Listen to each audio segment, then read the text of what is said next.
ओम नमः शिवाय। हर हर महादेव। जय महाकाल। दोस्तों, आज बात करेंगे एक ऐसी गुप्त विद्या के बारे में जो गुप्त विद्या के बारे में हर किसी को पता नहीं। हर किसी को मतलब बहुत कम संख्यक लोगों को शायद पता होगा इसके बारे में। ठीक है, तो उस विद्या का जो नाम है दोस्तों, उस विद्या का नाम है दायन विद्या। और वो विद्या जुड़ी हुई है, खासकर ये विद्या प्राचीन कामरूप देश का विद्या है। बंगाल में कहीं कहीं जानता है, और छत्तीसगढ़ का कुछ कुछ इलाके में ये चीज़ पहले मौजूद था। अभी भी शायद होगा दो एक जगह में, लेकिन अभी थोड़ा पहले से ये सब चीज़ का ये कम गया है। तो दोस्तों, आप लोगों ने तो सुना ही होगा दायन के बारे में, लेकिन दायन क्या होता है आप लोग शायद नहीं जानते होंगे। मैं बोलता हूँ। दायन दायन समाज में छुपे हुए एक ऐसा व्यक्तित्व है, ऐसा एक पर्सनैलिटी है जो आपके बीच में ही रहता है, लेकिन शैतानी शक्तियों से लैस होता है वो लोग। ठीक है, शैतानी शक्तियों का साधना करके वो लोग वो शक्ति प्राप्त कर लेते हैं, और उस शक्ति से वो लोग किसी भी अपकर्म, किसी भी दुष्कर्म कर सकते हैं। वो शक्ति से वो लोग कभी किसी का अच्छा नहीं कर सकते हैं, क्योंकि अच्छा करने के लिए वो शक्ति, वो चीज़ नहीं बनी है। वो चीज़ बना है खराब करने के लिए। जितना हो सके खराब करता है इंसान का, मारण करने के लिए भी ये मंत्र यूज़ करता है दायन लोग खासकर। अभी दायन जो है दोस्तों, वो मर्द भी बन सकता है, और खासकर महिलाएं तो बहुत ज़्यादा बनती है, महिलाएं भी बन सकती है। दायन बोला जाता है महिलाओं को। मर्द जो होता है शैतानी शक्ति को प्राप्त करने वाला इंसान, उसको दैव बोला जाता है। ठीक है, इसको प्राप्त करने के लिए दोस्तों जो साधना का विधान है, अत्यंत गोपनीय विधान के जरिए गुजरना पड़ता है, जो इसे प्राप्त करना चाहता है साधक या साधिका जो भी हो। ठीक है, दायन के जो इष्ट होते हैं, जो जिनका वो पूजा करते हैं, जिनकी शक्ति इनको मिलता है, वो होता है दरहा भूत। कोई कोई कहता है माँ काली का जो सहस्त्री है, डाकिनी देवी, उनका दायन पूजा करती है, लेकिन वो झूठ है। दायन जिसका पूजा करती है उसका नाम है दरहा भूत, या कोई कोई जगह में इसको दरही भूत भी बोलता है। आप दरहा बोलो या दरही बोलो, सेम ही है।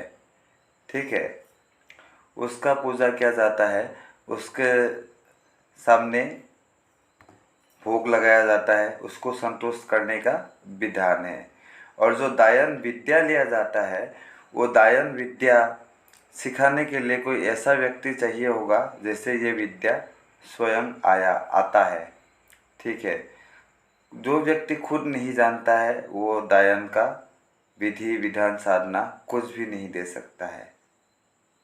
ठीक है, दायन जो विद्या होता है, वो विद्या को धारण करने के लिए अक्सर महिलाएं क्या करती है,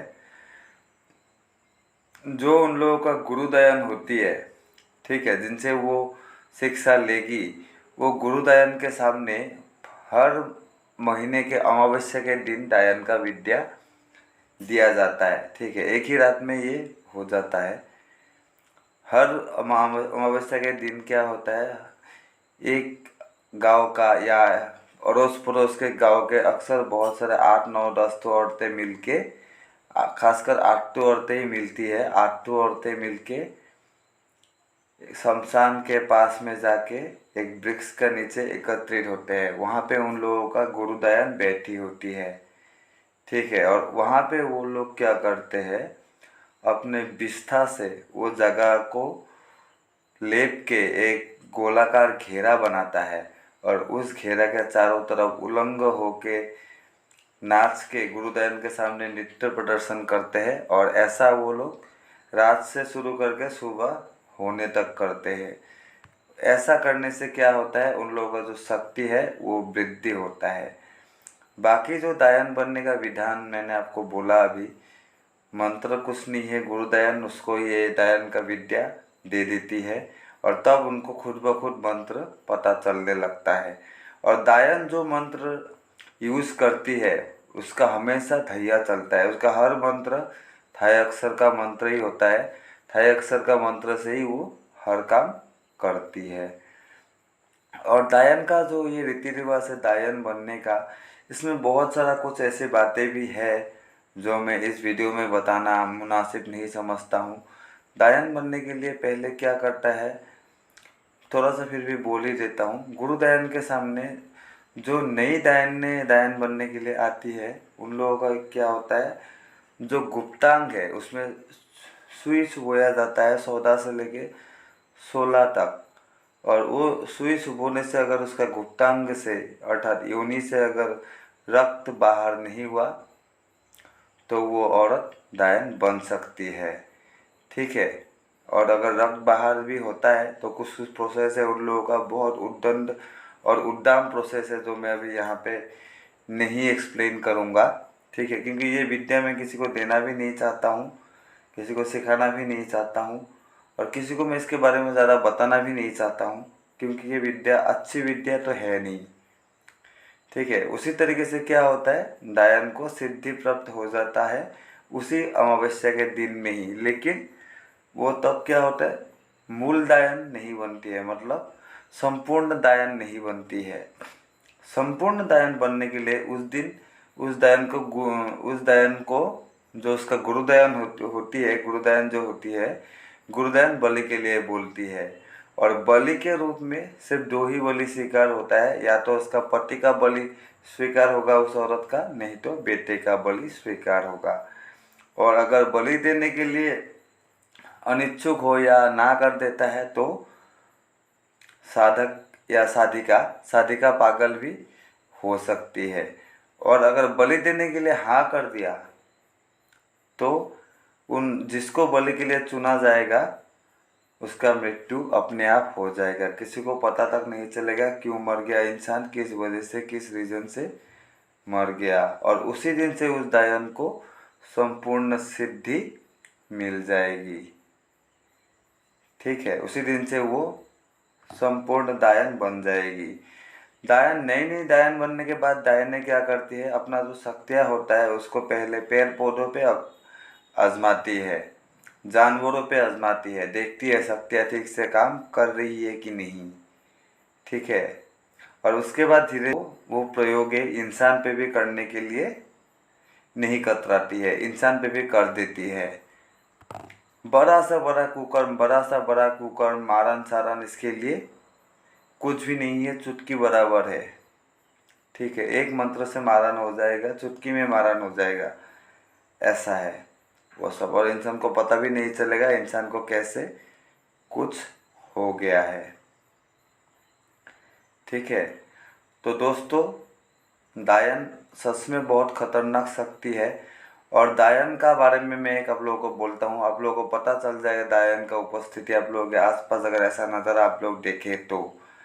आप लोगों का घर के आसपास अगर कोई हरा भरा पेड़ पौधा था जो कुछ दिन पहले तक हरा भरा ही था लेकिन उसके बाद फिर से सूख गया है, ठीक है, तब आपको सोचना पड़ेगा कि वहाँ पे शायद दायन हो सकती है। दायन उस वृक्ष पे अपना शक्ति का इस्तेमाल करके परीक्षा कर चुकी होगी, क्योंकि दायन ऐसा करती है। हरा भरा वृक्ष को क्या करता है, वो लोग अपना शक्ति का प्रयोग करके सूखा देता है, उसको सूखा बाण बोलता है। ठीक है।